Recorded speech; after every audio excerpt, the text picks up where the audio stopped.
लोग का नमस्ते प्रणाम और हम बानी आप सबके छोट भाई प्रियांशु सिंह, साथ में बानी अमित भैया।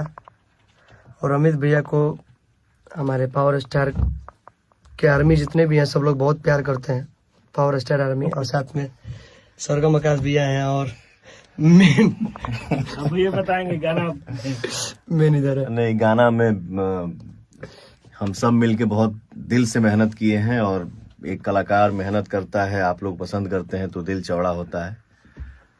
तो हम ये जरूर कहेंगे कि उम्मीद है कि गाना आप सबके पसंद आई, सुनी जा, झूमी जा। 22 तारीख के 7 बजे और अपने कलाकार, अपने छोटे भाइयों को आशीर्वाद बेहल करी जाए। बैक टू बैक धमाका आएगा भैया, ये भी बोल दीजिएगा। जय माता दी, जय हो। लोग का नमस्ते प्रणाम और हम बानी आप सबके छोट भाई प्रियांशु सिंह, साथ में बानी अमित भैया।